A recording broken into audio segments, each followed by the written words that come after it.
Hare Krishna, invocation prayers, please. Prabhu, may I start? Go ahead.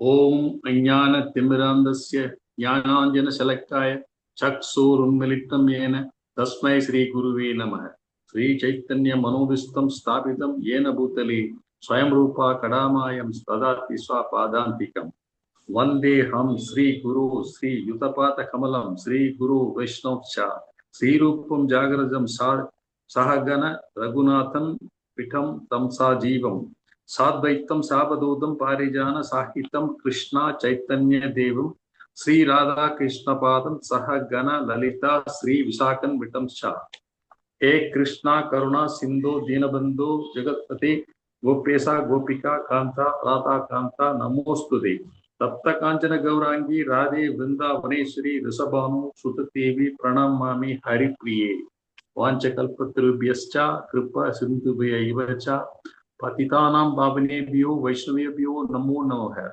Jai Sri Krishna Chaitanya Prabhu Nityananda Sri Advaita Gadadhara Sri Vasadi Gaura Bhaktavrinda Hare Krishna Krishna Krishna Hare Hare Hare Rama Rama Rama Hare Hare Om Namo Bhagavate Vasudevaya Om Namo Bhagavate Vasudevaya Om Namo Bhagavate Vasudevaya Hare Krishna. Hare Krishna, thank you all for coming. A couple of quick announcements before we begin. I'll bring up on screen the slide. You can see that my spiritual master, His Grace Vaisheshika Das Adhikari, is going to visit Toronto Temple from Thursday, August 21st to Wednesday, August 27th. So I have on the screen a lot of events as well as service opportunities. So mark your calendars, try your best to attend as many events as possible, try to do services as much as possible. No pressure, I'm recommending.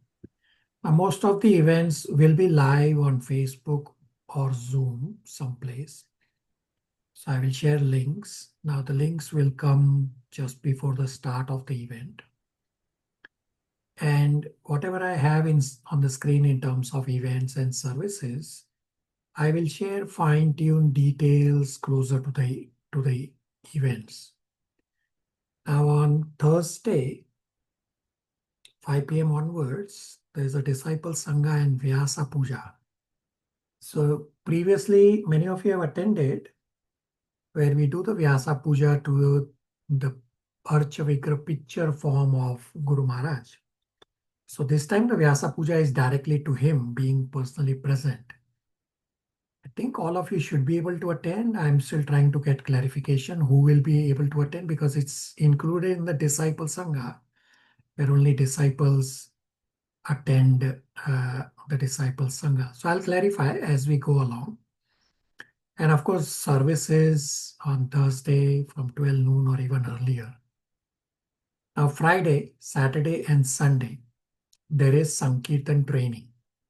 So all of you should try to attend, get this training directly from Guru Maharaj. Some of you might have attended. I'm not sure who attended, who not. But it's a direct training from Guru Maharaj. So try to attend, as well as on Saturday in the afternoon time or so. There'll be book distribution where you go together with Guru Maharaj. It's an amazing learning experience. And of course, services all days generally will be the whole day services available. And Sunday there is initiation ceremony and the Sankirtan training will continue, and of course Sunday feast.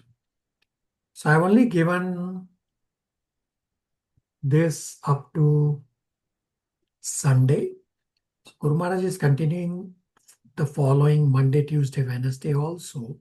So right now there are no events planned. They may come up at some point. And if any one of you would like to meet in person with Guru Maharaj one-on-one, you can let me know. I can try to schedule. This year, Guru Maharaj is here for the whole week. Generally, only comes for 3 or 4 days. So there's opportunity. And all devotees from all Bhaktiviks should also try to go and meet Guru Maharaj and Guru Ma collectively. So generally, Saturday is a good day, maybe even Sunday. All of you can pick a day um, and meet him just while he is, say, traveling between his finishing his prasadam and traveling between his room. So try what works best for you and let me know what all days you are able to come for services and events. I will also post messages in our services group as we get closer to each of the events. Questions, comments, realizations?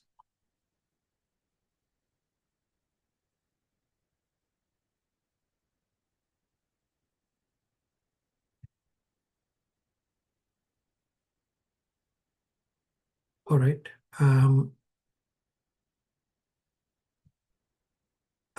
In my message last week, I sent about the presentations. So I did not look at my calendar before sending the message. So next Saturday, 16th, is Janmashtami. So we will cancel our class on 16th of August, Saturday, because of Janmashtami, as well as the following Saturday, 23rd of August, my Guru Maharaj is going to be here in Toronto. So I'll be occupied. So we will not have classes for next 2 weeks. And the presentations for this unit will then happen on August 30th. So make a note for yourself. Sorry for giving a message without really looking at my calendar and causing confusion if it all has caused confusion. Questions, comments, realizations?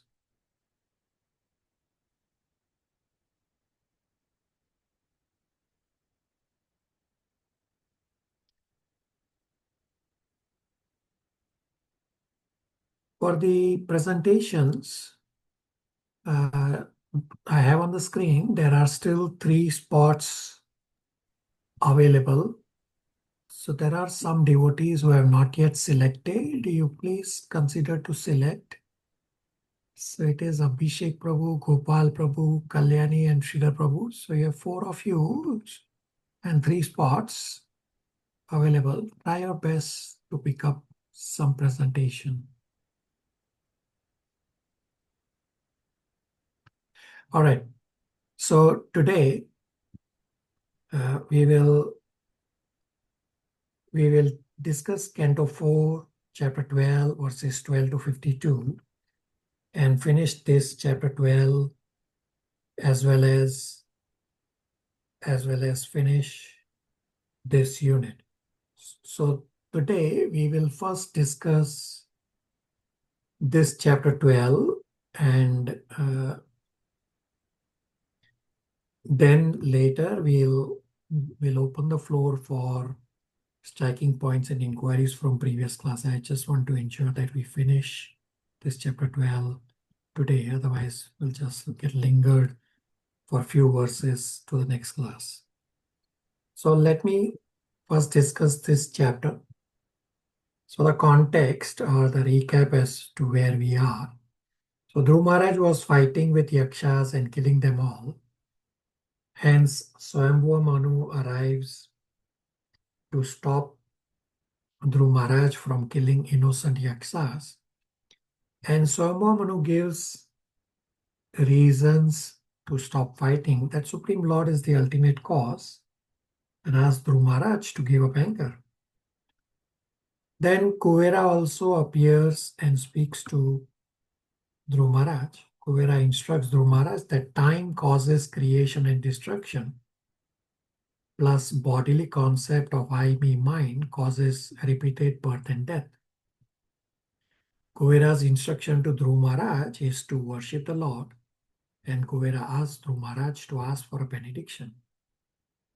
Dhruv Maharaj asked for Pancham Purushat, the constant remembrance of the Supreme Lord, as a benediction. Now, Kuvera is not a pure devotee, and Dhruv Maharaj is more spiritually advanced than Kuvera. Still, Dhruv Maharaj asked from Kuvera unflinching remembrance of the Lord because of Manu's words in 4.11.34 that the wrath of great personalities may affect our family. And Kuvera's displeasure might act as an obstacle for Krishna's Smaranam.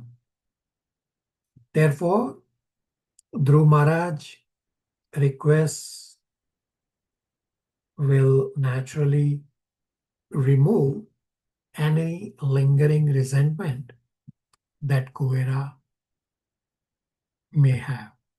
So we'll start reading verses from chapter 12, verse number 10 onwards.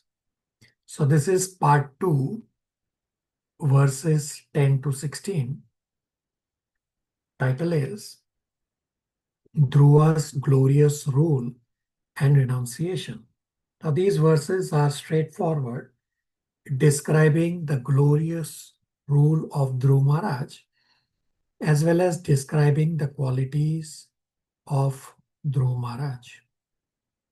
Is our dear Aditi able to read 10 to 16 translations?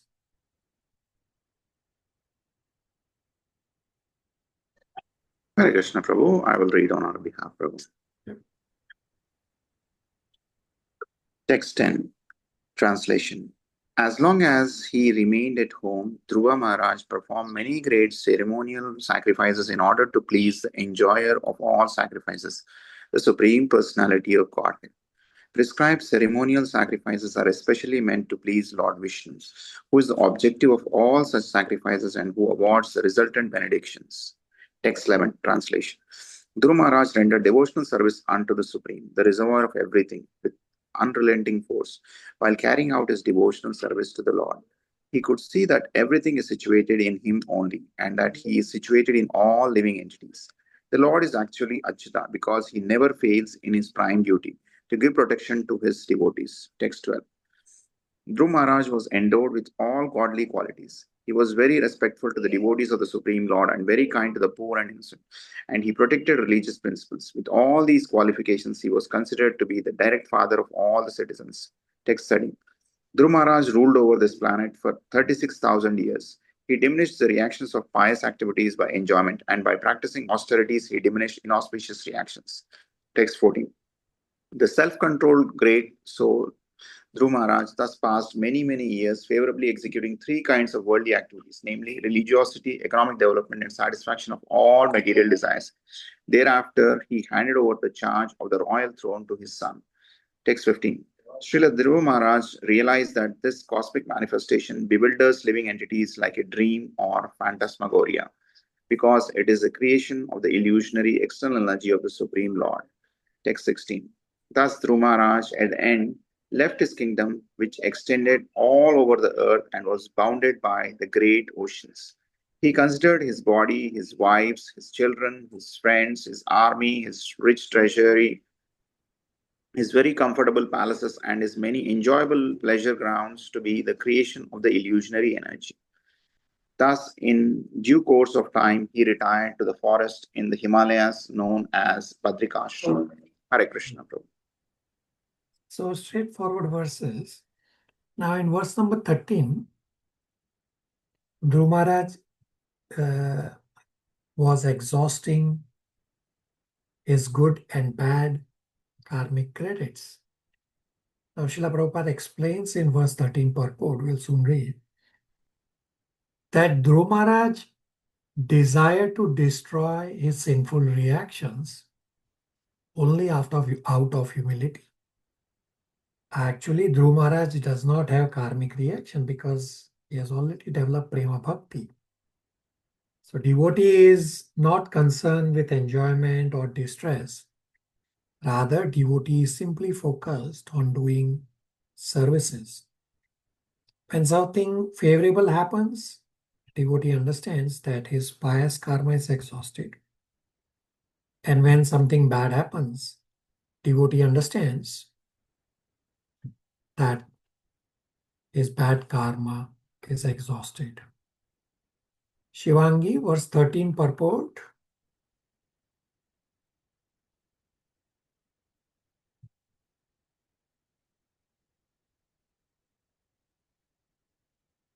Hare Krishna, purport.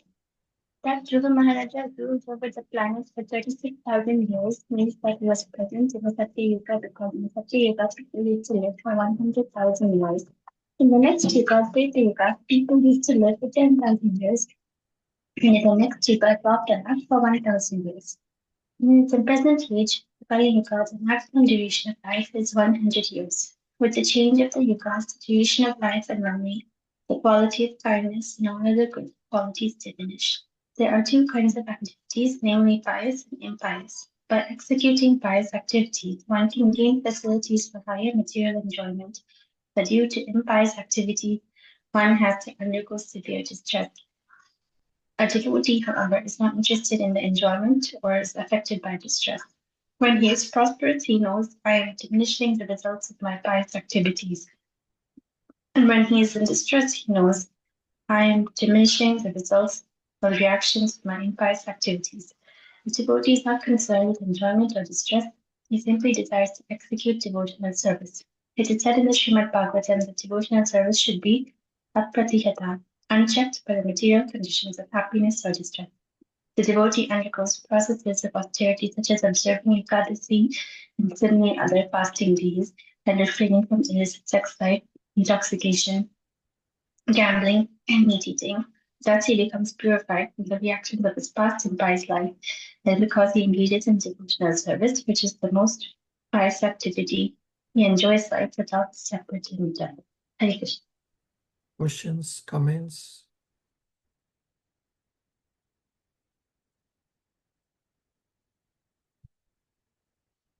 In verse number 16, Srila Prabhupada explains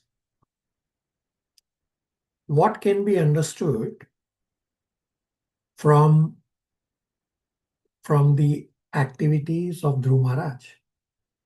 Prabhupada explains that Dhruva Maharaj considered his body, his wives, his children, his friends, his army, his rich treasury, his very comfortable palaces, and his many enjoyable pleasure grounds or to be creations of illusory energy. From the acts of Srila Dhruva Maharaj, we can understand that somehow or other, if one becomes Krishna conscious, it does not matter what his motivation is in the beginning.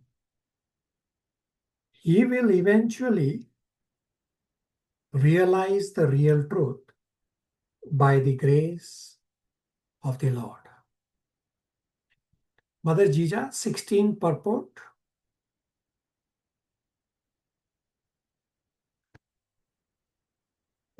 Purpose. In the beginning of his life, when he went to the forest in search of the Supreme Personality of Godhead, Dhruva Maharaj realized that all bodily conceptions of pleasure are products of the illusionary energy. In the very beginning, of course, he was after the kingdom of his father, and in order to get it, he went to search for the Supreme Lord. But he later realized that everything is the creation of the illusionary energy. From the acts of Srila Dhruva Maharaj, we can understand that somehow or other, if one becomes Krishna conscious, it does not matter what his motivation is in the beginning. He will eventually realize that real truth by the grace of the Lord in the beginning. Dhruva Maharaj was interested in the kingdom of his father, but later he became a great devotee, Bhagavata, and had no interest in material enjoyment. The perfection of life can be achieved only by devotees. Even if one completes only a minute percent, minute percentage of devotional service and then falls down from his immature position, he is better than a person who fully engages in the fruitive activities of this material world. Hare Krishna. So, no matter what be our intention at the start, just continue Krishna consciousness, and Krishna consciousness activities will purify you and elevate you. Questions, comments, realizations?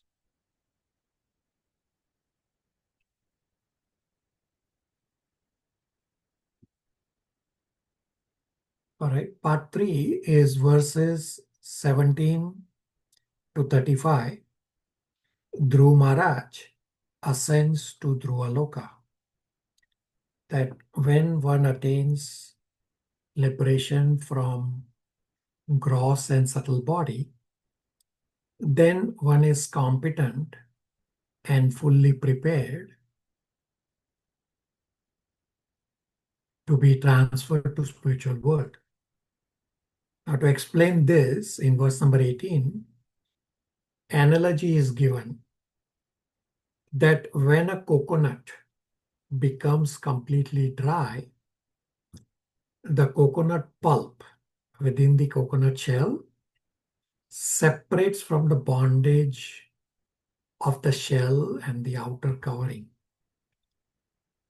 So that's what we have to do as well, that we have to prepare ourselves fully to be transferred to spiritual world. And the byproduct will be that we'll be detached from the gross and subtle body.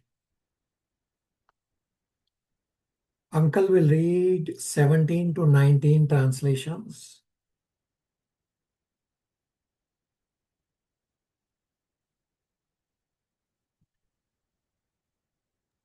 Prabhuji, am I audible? Yeah. Because we have some glitch in our computer. Anyway, thank you. Verse 17, translation. In Bhadraga Ashrama, Dhruva Maharaja's senses became completely purified because he bathed regularly in the crystal clear purified water. He fixed his sitting position and yogic practice, controlled by the breathing process and the air of life. In this way, his senses were completely withdrawn. Then he concentrated his mind on the Archa Vigraha form of the Lord, which is the exact replica of the Lord, and thus meditating upon him, entered into complete trance. Verse 18. Because he was transcendental bliss, instant tears flowed from his eyes. His heart melted, and there was shivering and standing of the hairs all over his body, thus transformed a trance of devotional service. Dhruva Maharaja completely forgot his bodily existence, and thus he immediately became liberated from material bondage. Text 19. As soon as the symptoms of his liberation were manifest, he saw a very beautiful airplane coming down from the sky, as if the brilliant full moon were coming down, illuminating all the 10 directions. Hare Krishna. And this discussion will continue in the next 3 verses also. Chandran Prabhu, 20 to 22 translations. Hare Krishna. Text 22. Dhruva Maharaja saw 2 very beautiful associates of Lord Vishnu in the play. They had 4 hands and a blackish bodily luster. They were very youthful and their eyes were just like reddish lotus flowers. They held clubs in their hands, and they were dressed in very attractive garments with helmets and were decorated with necklaces, bracelets, and earrings. Text 21. Dhruva Maharaja, seeing these uncommon personalities were direct servants of the Supreme Personality of Godhead, immediately stood up. But being puzzled in hastiness, he forgot how to receive them in the proper way. Therefore, he simply offered obeisances with folded hands and chanted and glorified the holy names of the Lord. Text 22. Dhruva Maharaja was always absorbed in thinking of the lotus feet of Lord Krishna. His heart was full with Krishna when the two confidential servants of the Supreme Lord, who were named Nanda and Sunanda, approached him, smiling happily. Dhruva stood with folded hands, bowing humbly. They then addressed him as follows. All right, so what you can see on the screen also, that beautiful airplane from Vaikuntha comes to receive Dhruva Maharaj to take him to the spiritual world. In verse number 21, purport, Srila Prabhupada explains that being puzzled and in hastiness, Dhruva Maharaj forgot how to receive these direct servants of Supreme Personality of Godhead, Nanda and Sunanda. Therefore, Dhruva Maharaj simply chanted the holy names of the Lord. Chanting of the holy names of the Lord is perfect in every way. Even though one does not know how to please Lord Vishnu or his associates, simply by sincerely chanting the holy name of the Lord, everything becomes perfect.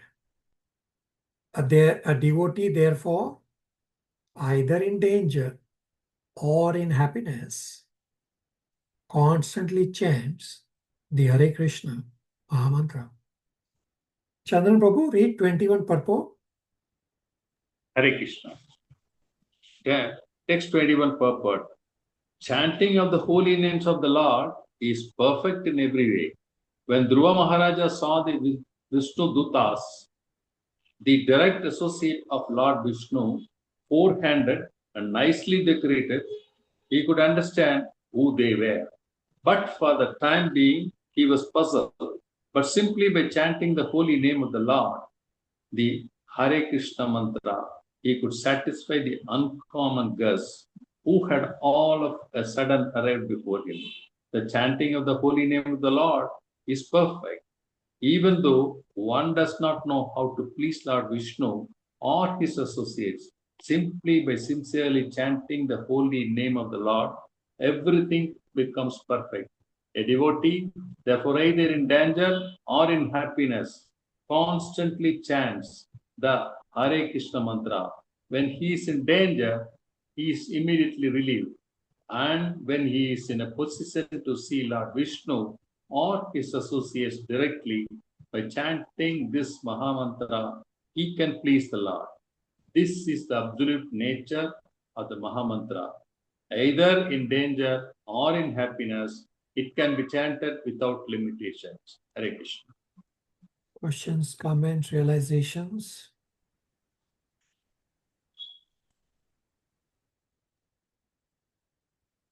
This is what we are doing, Prabhuji. What are we doing? Whenever we are confused, whenever we are upset, we chant the Mahamantra. Very good.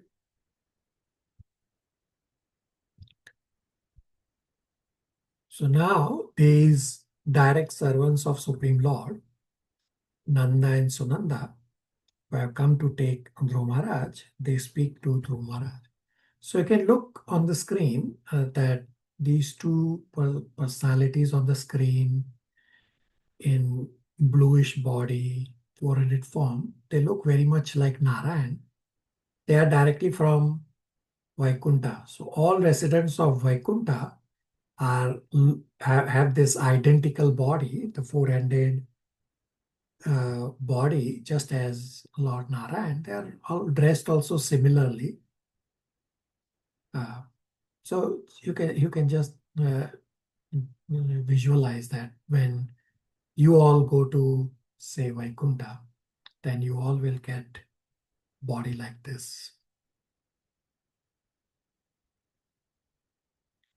All right, so now Nanda and Sunanda will speak to Dhruv Maharaj.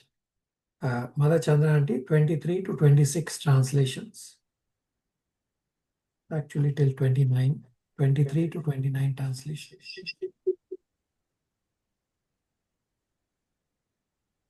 Text 1.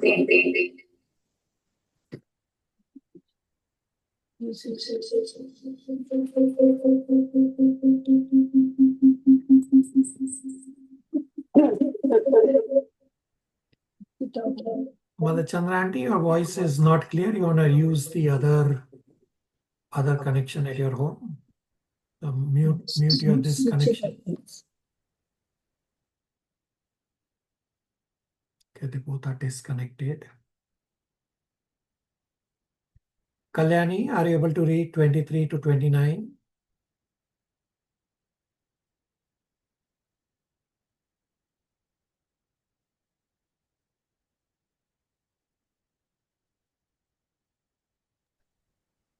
Hare Krishna, Prabhu.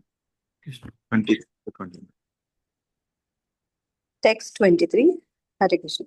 Nanda and Sunanda, the two confidential associates of Lord Vishnu, said, Dear King, let there be all good fortune unto you. Please attentively hear what we shall say. When you were only 5 years old, you underwent severe austerities, and you thereby greatly satisfied the Supreme Personality of Godhead. Text 24.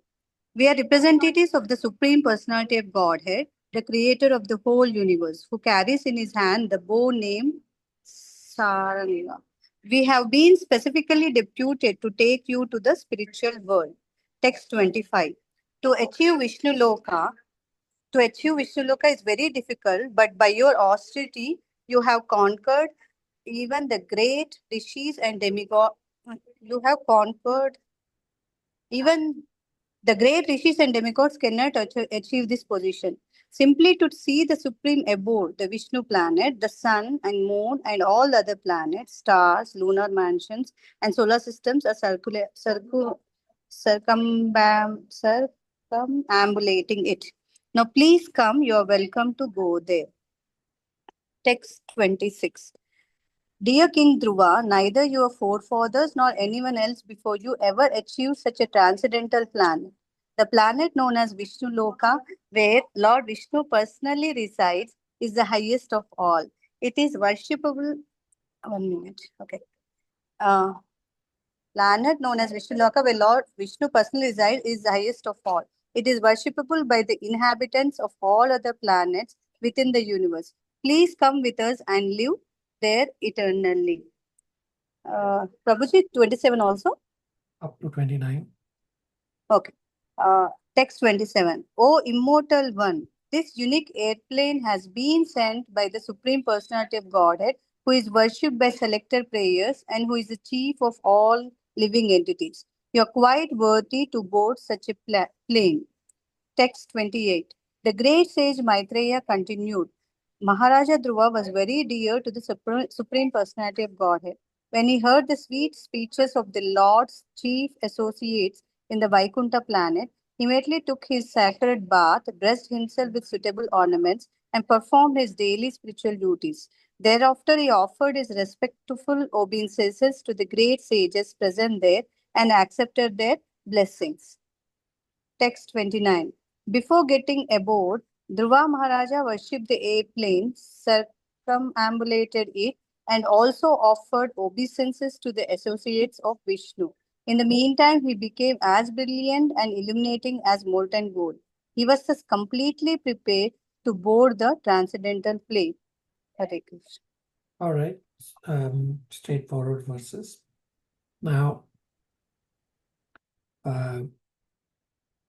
death personified came in front of Dhruv Maharaj, and Dhruv Maharaj was not scared at all. Rather, Dhruv Maharaj put his feet on the head of the death personified and climbed onto the spiritual airplane. And Prabhupada explains this with an analogy that a cat carrying a kitten in her mouth and the same cat carrying a mouse in her mouth, there is a difference.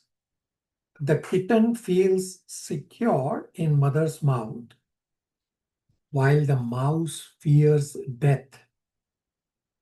With this analogy, Srila Prabhupada explains that there is a difference between death of a devotee and death of an ordinary person. Mother Chandra Aunty, are you now able to read verse 30 translation and purport plus verse 31 translation? Read. Yes, Prabhuji. From 32, Prabhuji. 30 translation and purport and then 31 translation. Okay. Text 30. When Dhruva Maharaj was attempting to get on the transcendental plane, he saw death personified approach him, not carrying for death. However, he took advantage of the opportunity to put his head on the head of death, and thus Put his feet. Put his feet. His feet on the head of death, and thus he got up on the airplane, which was as big as a house. Purport: to take the passing away of a devotee and the passing away of a non-devotee as one and one and the same in completely misleading. While ascending the transcendental aeroplane, Dhruva Maharaj suddenly saw death personified before him, but he was not afraid. Instead of death giving him trouble, Dhruva Maharaj took advantage of death's presence and put his feet on the head of death. People with a poor fund of knowledge do not know the difference between the death of a devotee and the death of a non-devotee. In this connection, an example can be given. A cat carries its kitten in its mouth, and it also catches a rat in its mouth.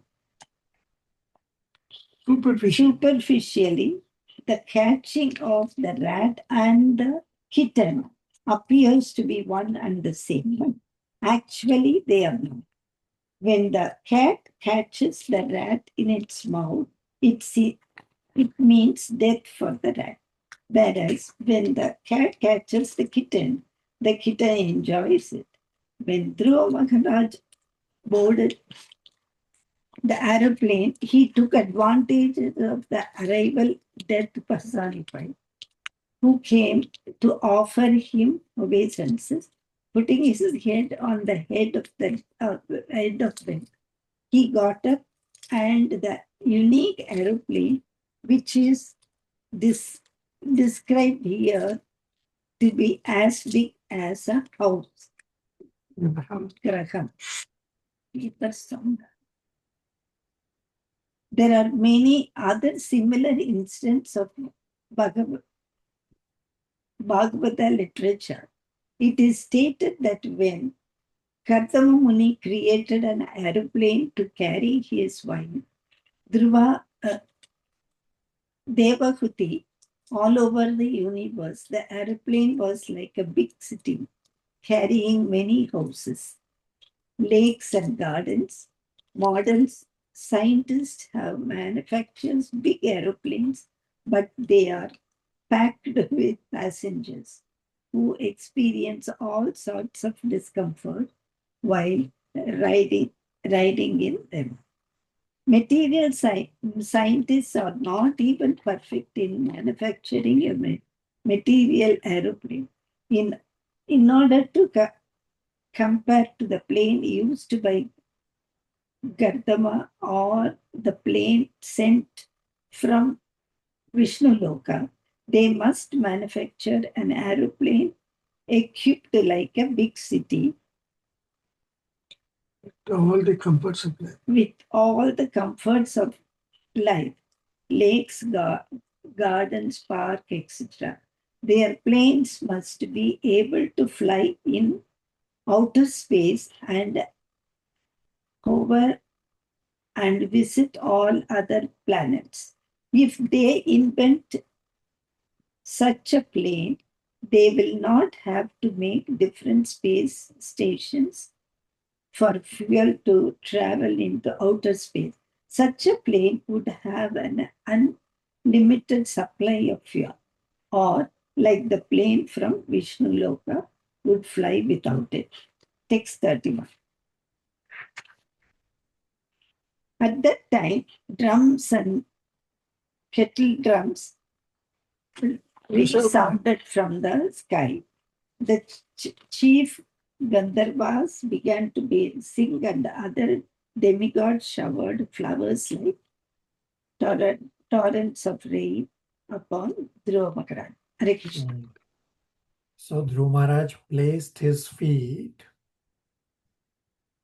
on the head of death personified. He is not scared at all.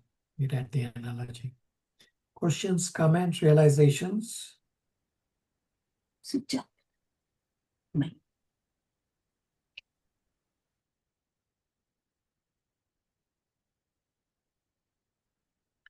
So as the airplane was ascending, Dhruva Maharaj remembers her mother Suniti, that how can he go to Vaikuntha leaving behind his mother?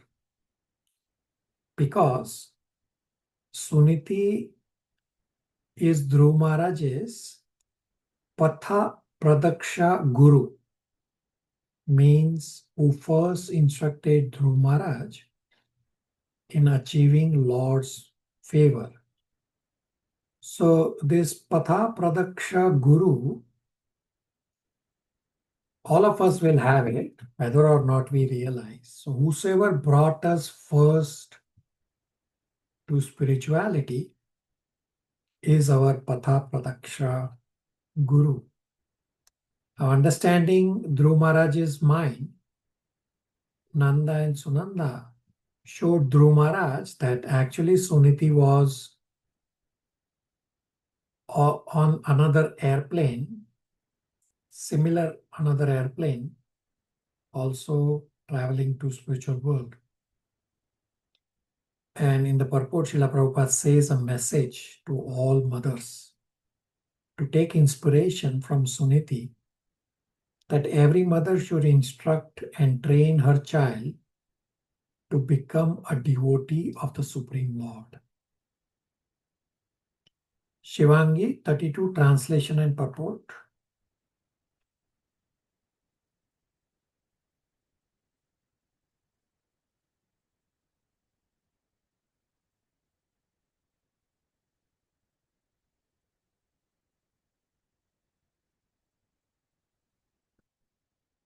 Shivangi.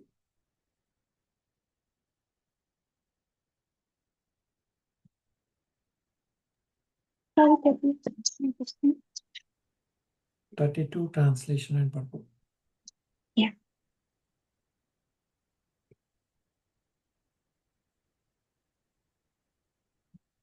Text 32, translation. Durga was seated in the transcendental airplane, which was just about to start, when he remembered his poor mother Suniti. He thought to himself, how shall I go alone to the Vaikuntha planet and leave behind my poor mother? Perfect. Durga had a feeling of obligation to his mother Suniti. It was Suniti who had given him the clue, which had now enabled him to be personally carried to the Vaikuntha planet by the associates of Lord Vishnu. He now remembered her and wanted to take her with him. Actually, Dhruva Maharaja's mother, Suniti, was his Patapradrakshakaguru. Patapradrakshakaguru means the guru or the spiritual master shows the way. Such a guru is sometimes called Shiksha Guru.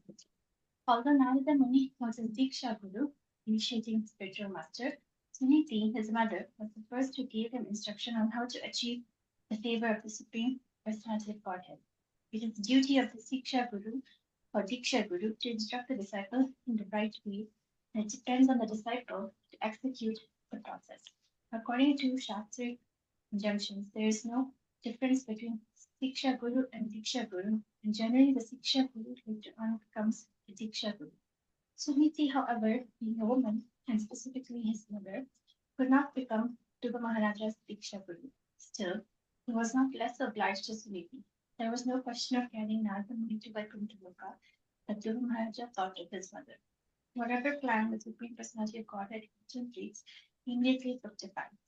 Similarly, a devotee completely dependent on the Supreme Lord can also fulfill his wishes by the grace of the Lord. The Lord fulfills his wishes independently, but a devotee fulfills his wishes simply by being dependent on the Supreme Personality God. Therefore, as soon as Dhruva Maharaja thought of his poor mother, he was assured by the associate of Vishnu that Suniti was also going to Vaikuntha Loka in another plane. Dhruva Maharaja had thought that he was going alone to Vaikuntha Loka, leaving behind his mother, which was not very auspicious because people would criticize him for going alone to Vaikuntha Loka and not carrying him with Suniti, who had given him so much. But Dhruva also considered that he was not personally the supreme. Therefore, only if Krishna fulfilled his desires would it be possible. Krishna could immediately understand his mind, and he told Dhruva that his mother was also going with him. This incident proves that a pure devotee like Dhruva Maharaja can fulfill all his desires by the grace of the Lord. He becomes exactly like the Lord, and thus, whenever he thinks of anything, his wish is immediately fulfilled. Questions, comments, realizations?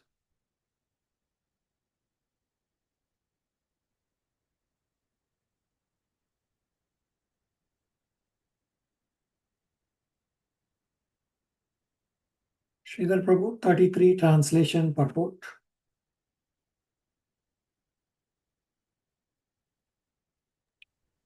Hare Krishna.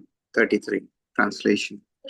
The great associates of Vaikuntha, Nanda and Sunanda, could understand the mind of Dhruva Maharaj, and thus they showed him that his mother, Suniti, was going forward in another plane. Purport. This incident proves that the Siksha or Diksha Guru, who has a disciple who strongly executes devotional service like Dhruva Maharaj, can be carried by the disciple even though the instructor is not as advanced. Although Suniti was an instructor to Dhruva Maharaj, she could not go to the forest because she was a woman, nor could she execute austerities and penances as Dhruva Maharaj did. Still, Dhruva Maharaj was able to take his mother with him. Similarly, Prahlad Maharaj also delivered his atheistic father, Hiranyakashipu. The conclusion is that a disciple or an offspring who is a very strong devotee can carry with him to Vaikuntha Loka either his father, mother, or Siksha Guru or Diksha Guru. Srila Bhakti Siddhanta Saraswati Thakura used to say, if I could perfectly deliver even one soul back home, back to Godhead, I would think my mission, propagating Krishna consciousness, to be successful.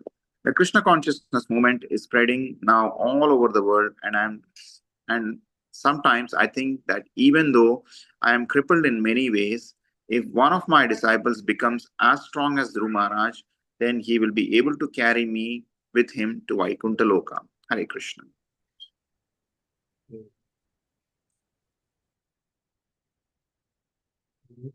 Uncle will read 34, 35 translations.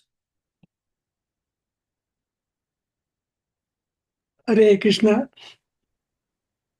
34. While Dhruva Maharaja was passing through space, he gradually saw all the planets of the solar system. And on the path, he saw all the demigods in their airplanes showering flowers upon him like rain. Text 35. Dhruva Maharaja thus surpassed the 7 planetary systems of the great sages who are known as Saptarishi. Beyond that region, he achieved the transcendental situation of permanent life in the planet where the Lord Vishnu lives. Hare Krishna. So these are the verses about Dhruva Maharaj ascending to Dhruva Loka. And now next part of verses 36 to 40 is part 4, where the glories of Dhruva Loka are described. These are pretty straightforward verses. Mother Jija, 36 to 40 translation.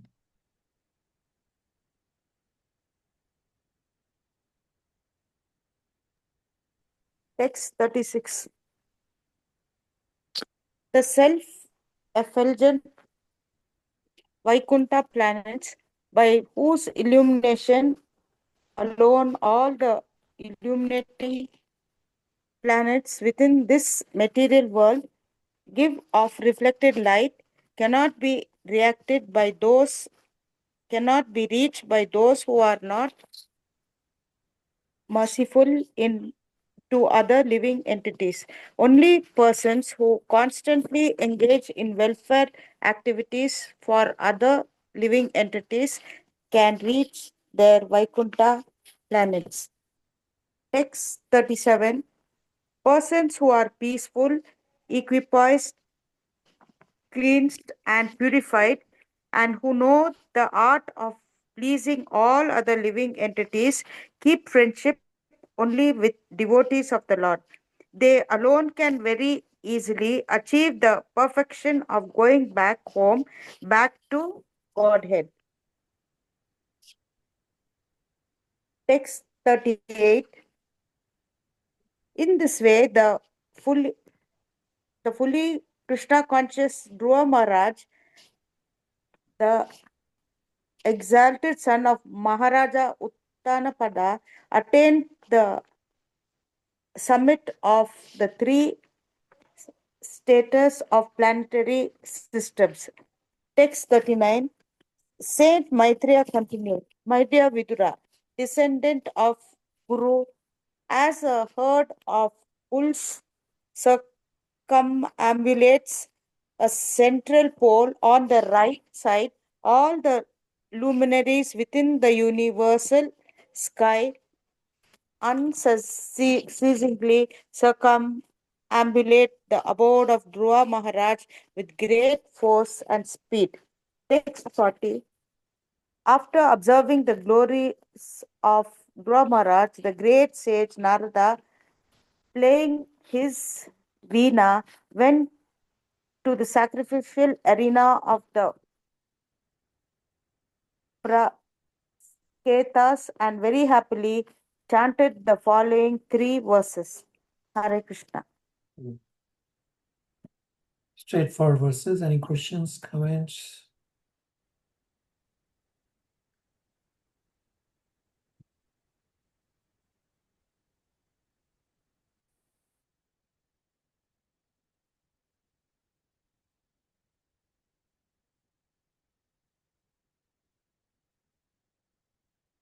All right. So now part 5 is verses 41 to 43. Srila Narad Muni glorifies Dhruva Maharaj at the Pracheta's sacrifice. So Dhruva Maharaj attained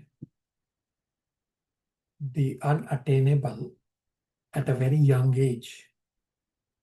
In a very short time, Dhruva Maharaj conquered the unconquerable Lord. So all these verses are also straightforward verses. Chandan Prabhu, 41 to 43 translations. Hare Krishna. Text 41.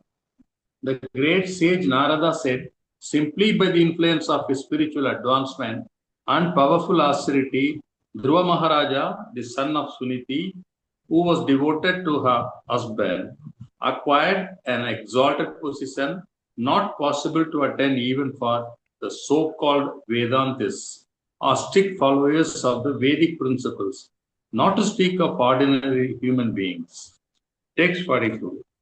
The great sage Narada continued, just see how Dhruva Maharaja aggrieved at the harsh words of his stepmother, went to the forest at the age of only 5 years and under my direction underwent austerity.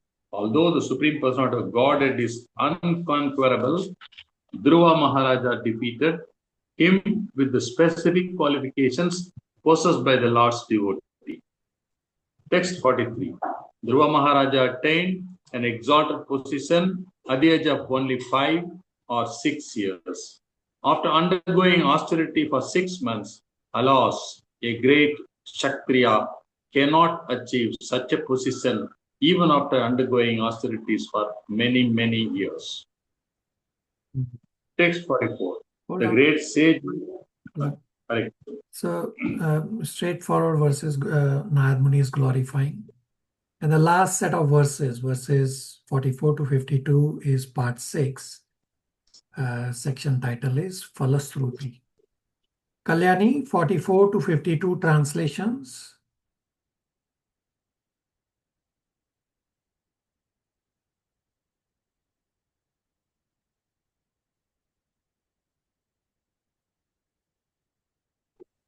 Hare Krishna. She's going to read Prabhuji's Bible.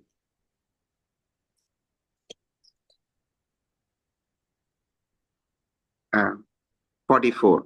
The great sage Maitreya continued, My dear Vidura, whatever you have asked from me about the great reputation and character of Dhruva Maharaj, I've explained to you in all detail.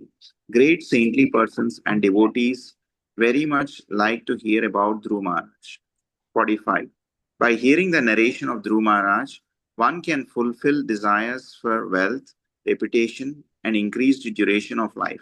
It is so auspicious that one can even go to a heavenly planet or attain Dhruvaloka, which was achieved by Dhruva Maharaj, just by hearing about him. The demigods also become pleased because this narration is so glorious and it is so powerful that it can counteract all the results of one's sinful actions. Text 46. Anyone who hears the narration of Dhruva Maharaj and who repeatedly tries and with faith and devotion to understand his pure character attains the pure devotional platform and executes pure devotional service. By such activities, one can diminish the threefold miserable conditions of material life. Text 47. Anyone who hears this narration of Dhruva Maharaj acquires exalted qualities like him. For anyone who desires greatness, prowess, or influence, here is the process by which to acquire them, and for thoughtful men who want adoration, here is the proper means. 48. The great sage Maitreya recommended, one should chant of the character and activities of Dhruva Maharaj both in the morning and in the evening with great attention and care. In a society of Brahmanas or other twice-born persons. 49. Persons who have completely taken shelter of the lotus feet of the Lord should recite this narration of Dhruva Maharaj without taking remuneration. Specifically, recitation is recommended on the full moon or dark moon day, on the day after Ekadashi, on the appearance of Shravana star at the end of particular tithi, or the occasion of Vyatipata at the end of the month, or on Sunday. Such recitation should, of course, be performed before a favorable audience. When recitation is performed this way, without professional motive, the reciter and audience become perfect. 51. The narration of Dhruva Maharaj is sublime knowledge for the attainment of immortality. Persons unaware of the absolute truth can be led to the path of truth. Those who, out of transcendental kindness, take on the responsibility of becoming master protectors of the poor living entities automatically gain the interest and blessings of the demigods. Text 52. The transcendental activities of Dhruva Maharaj are well known all over the world, and they are very pure. In childhood, Dhruva Maharaj rejected all kinds of toys and playthings, left the protection of his mother, and seriously took shelter of the Supreme Personality of Godhead Vishnu. My dear Vidura, I therefore conclude this narration, for I have described to you all its details. Hare Krishna. Very good. Questions, comments, realizations on this chapter or anything else?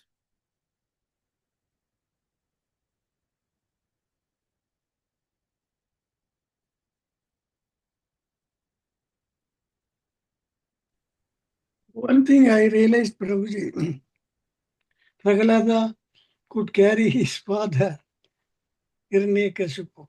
Only father and mother can be taken. The spouse cannot be taken.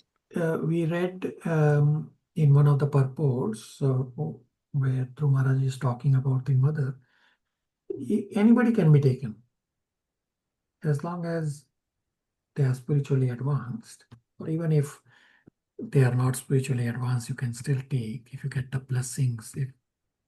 So we read in the purport that Suniti was not as advanced as Dhruv Maharaj. Still, Suniti is able to go to spiritual world. I think it was verse number 31 or 32 purport where we read that a disciple is strong. The disciple can take the Siksha Guru, Diksha Guru, others with him to the spiritual world.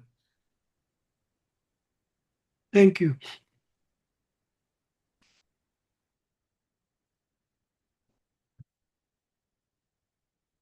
Thus ends the Bhaktivedanta purports of the 4th canto, 12th chapter of Srimad Bhagavatam entitled Dhruv Maharaj Goes Back to Godhead.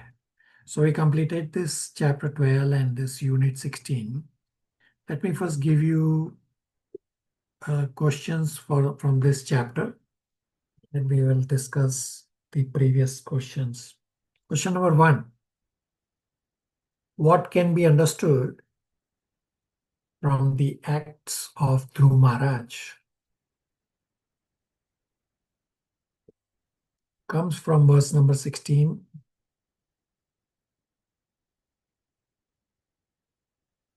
Question number 2. Dhruva's mother acted as what kind of guru for her son? Comes from verse number 32.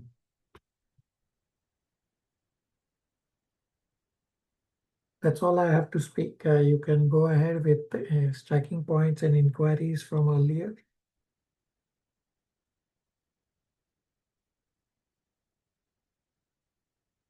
Prabhuji, earlier you have given 5 questions.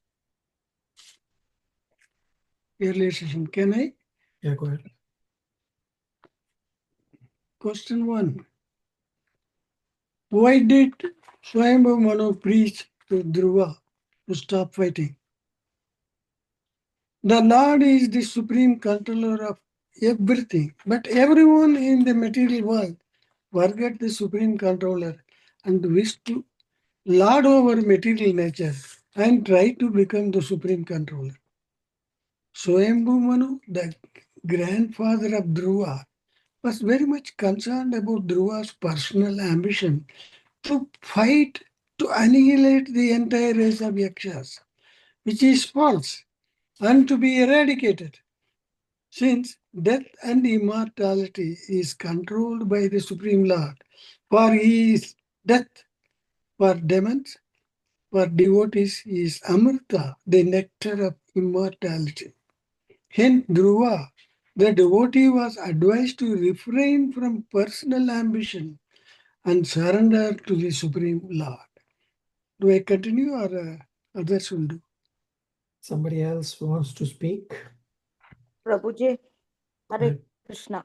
Manu instructed that by constantly hearing about devotional service, one can check the force of anger, which is detrimental to the process of devotional service. Srila Parikshit Maharaj said that constant hearing of the pastimes of the Lord is the remedy for all material diseases. By hearing about Supreme Personality of Godhead, one can always remain in the equilibrium and thus progress in spiritual life will not be hampered, Prabhuji. Okay, very good. Prabhuji's third analogy, can I start? Yeah.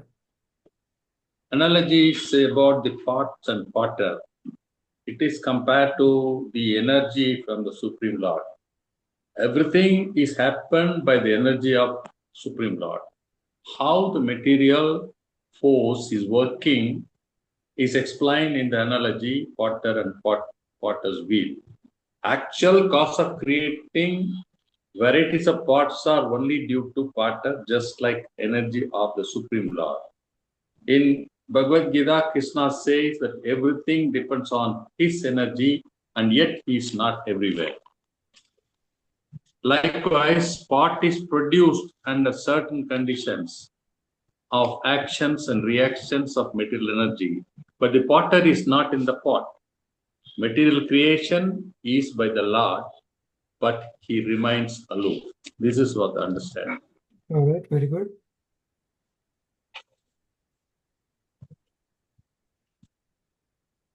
Hare Krishna Prabhu. So, yeah, this is on the Kuvera's benediction. So, what Dhruva Maharaj asked is for unflinching devotional service. That is what he asked as a benediction from Kuvera, even though he's not a pure devotee, but he's a demigod and a devotee. Hare Krishna. All right, very good. It's okay to ask benediction from demigod as long as it's helping you progress on the path of spirituality. Very good.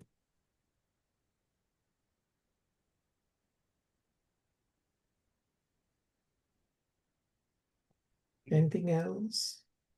Prabhuji, the fourth one. What benediction did Guruva ask from Kuvera?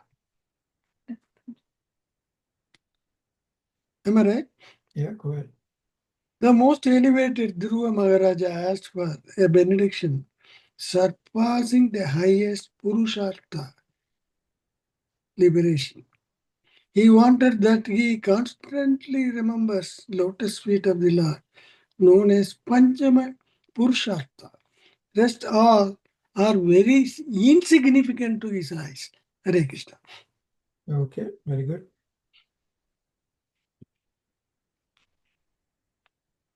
But question 2, what is the essence of Manu and Prabhupada's instructions about anger? I would like to share my realization also, Prabhuji. Go ahead. Anger enhances anger without limits. A devotee is always non-violent, qualified with all good characteristics in the material world. If mischief is made by others, he should be angry temporarily in order to drive away the miscreants. Example, Narada Muni advised the snake devotee to expand the hood as if you were going to bite. Hence, anger is material disease, having constantly. Hence, anger is a material disease. But by constantly hearing the pastimes of the Lord, one can remain in equilibrium. Hare Krishna. Okay, very good.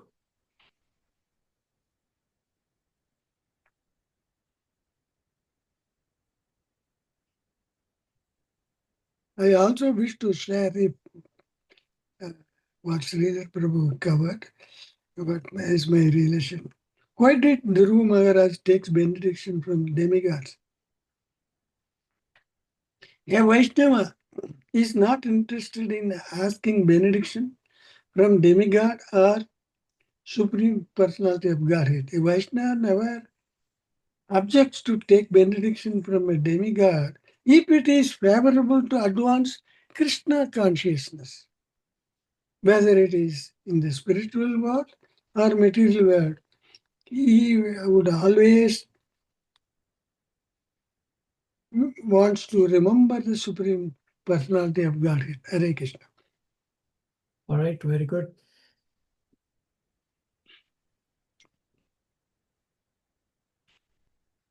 So what I shared at the start of the class, I will bring up again on the screen that my Guru Maharaj, His Grace Vaishyadas Adhikari, is visiting Toronto from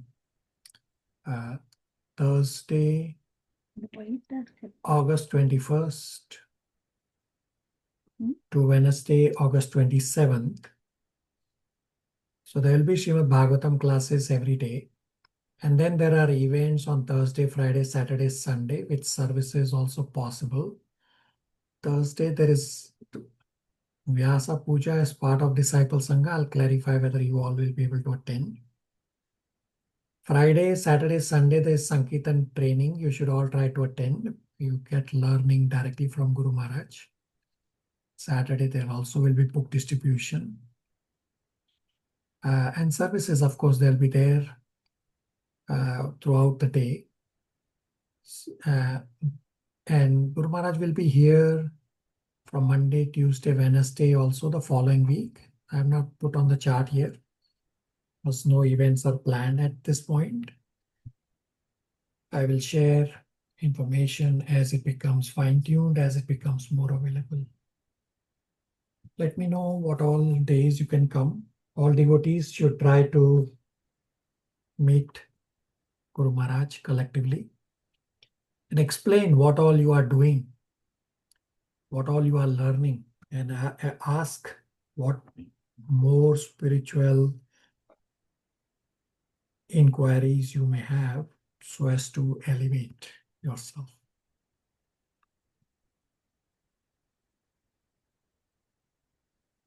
And so next 2 weeks we will not have classes because next Saturday, 16th of August is Janmashtami. And then following Saturday, 23rd August, my Guru Maharaj is going to be here, so I will be occupied. So we will skip classes for 2 Saturdays. And the presentation for this Unit 16 will happen on 30th August. So there are still 3 spots available. Abhishek Prabhu, Gopal, Kalyani, and Sridhar Prabhu, you are welcome to choose 1 or more spots from the 3 spots that are available. You can see on the screen as well. You have the link for this. Let me know what you choose and I'll populate your names.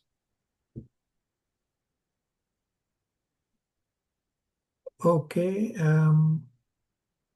I will repeat the homework question number 2. Shivangi wants it.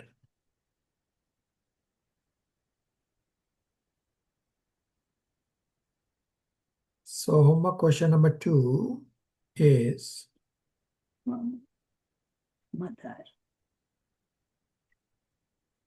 Dhruva's mother acted as what kind of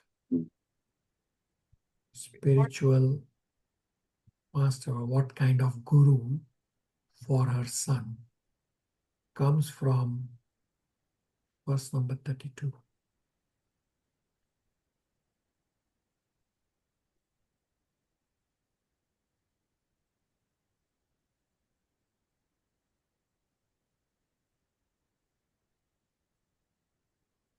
I don't have anything more to share.